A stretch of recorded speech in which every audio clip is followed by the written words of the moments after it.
Our government's sankalp is to focus on our poor, underprivileged and the disadvantaged.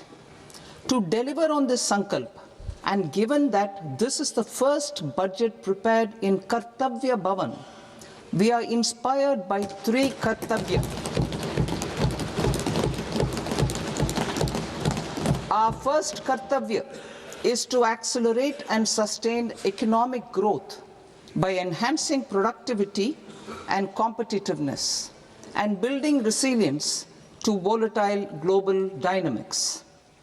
Our second Kartavya is to fulfill aspirations of our people and build their capacity, making them strong partners in India's path to prosperity. Our third Kartavya, aligned with our vision of Sabka Saath, Sabka Vikas, is to ensure that every family, community, region and sector has access to resources, amenities and opportunities for meaningful participation. This threefold approach requires a supportive ecosystem. The first requirement is to sustain the momentum of structural reforms, continuous, adaptive and forward-looking. Second, a robust and resilient financial sector is central to mobilizing savings, allocating capital efficiently and managing risks.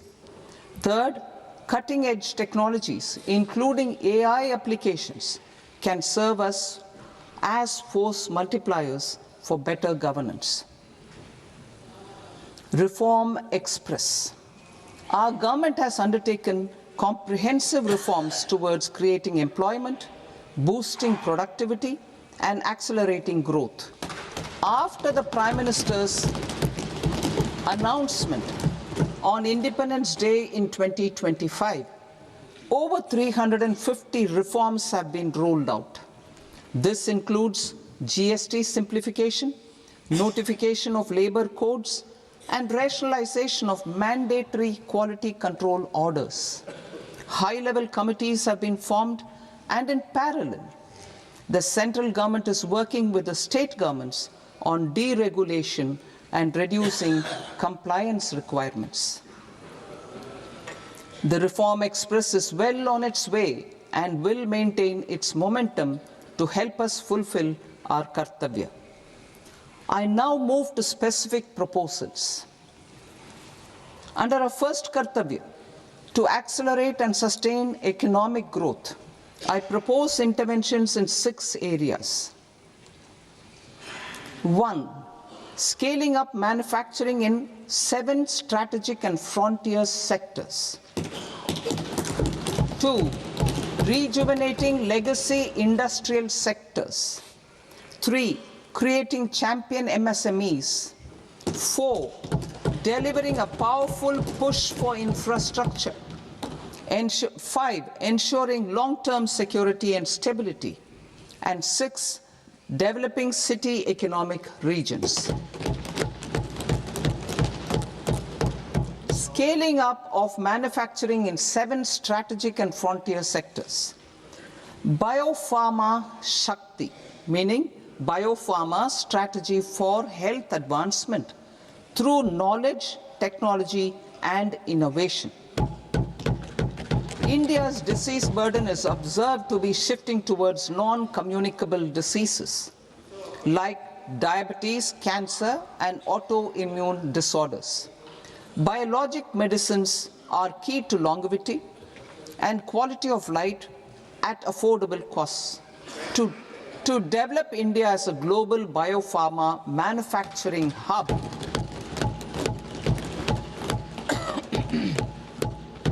I propose the Biopharma Shakti with an outlay of 10,000 crores over the next 5 years.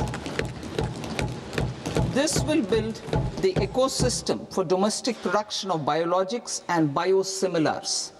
The strategy will include a biopharma-focused network with 3 new national institutes of pharmaceutical education and research, popularly known as NIPERs, and upgrading 7 existing ones, It will also create a network of 1,000 accredited India clinical trials sites. We propose to strengthen the Central Drug Standard Control Organization to meet global standards and approve timeframes through and approval timeframes through a dedicated scientific review cadre and specialists. India's semiconductor mission 1.0 expanded India's semiconductor sector capabilities. Building on this, we will launch ISM 2.0 to produce equipment and materials, design full-stack Indian IP, and fortify supply chains. We will also focus on industry-led research and training centers to develop technology and skilled workforce. The Electronics Components Manufacturing Scheme, launched in April 2025 with an outlay of 22,919 crores, already has investment commitments at double the targets. We propose to increase the outlay to 40,000 crores to capitalize on this momentum.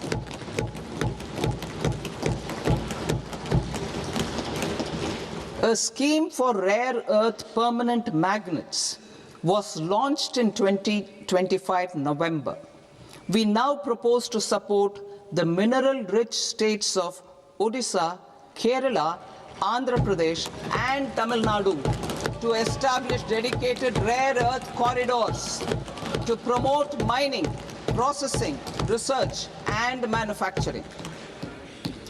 To enhance domestic chemical production and reduction import dependency and reduce import dependency, we will launch a scheme to support states in establishing 3 dedicated chemical parks through challenge route on a cluster-based plug-and-play model. Strong capital goods.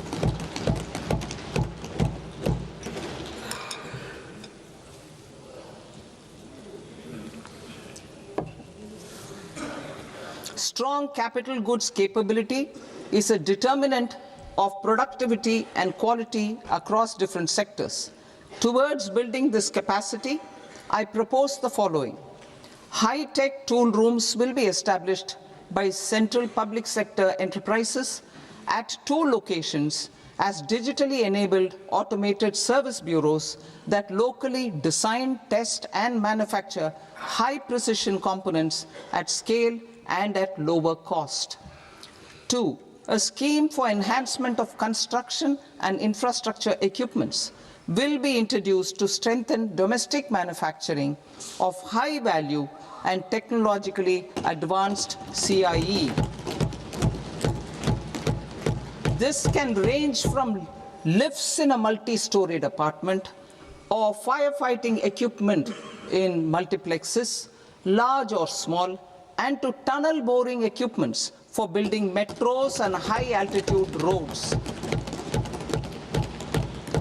I also propose a scheme for container manufacturing to create a globally competitive container manufacturing ecosystem with a budgetary allocation of 10,000 crores over a 5-year period. For the labor-intensive textile sector, I propose an integrated program with 5 subparts. 1. The National Fiber Scheme for self-reliance in natural fibers, such as silk, wool and jute, man-made fibers, and new-age fibers. Textile expansion and employment scheme to modernize traditional clusters with capital support for machinery, technology upgradation, and common testing and certification centers. 3. The National Handloom and Handicraft Program to integrate and strengthen existing schemes and ensure targeted support for weavers and artisans. Tex Eco Initiative to promote globally competitive and sustainable textiles and apparels. Samarth 2.0 to modernize the upgrade the textile skilling ecosystem through collaboration with industry and academic institutions. Further, I propose to set up a mega I propose to set up mega textile parks in challenge mode. They can also focus on bringing value addition to technical textiles. I propose to launch the Mahatma Gandhi Gram Swaraj initiative to strengthen khadi, handloom and handicrafts. This will help in global market linkage and branding. It will streamline and support training, skilling, quality of process and production. This will benefit our weavers, village industries, one district, one product ODOP initiative, and also our rural youth. India has the potential to emerge as a global hub for high quality, affordable sports goods.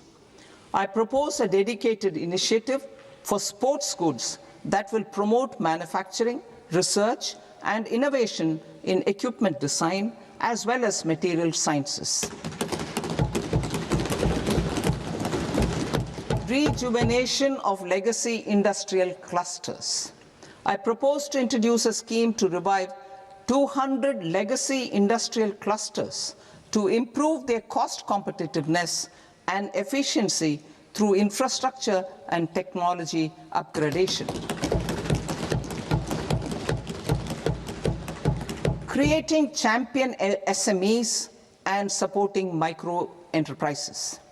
Recognizing MSMEs as a vital engine of growth, I propose a three-pronged approach to help them grow as champions. Equity support. I propose to introduce a dedicated 10,000 crores SME growth fund to create future champions, incentivizing enterprises based on select criteria.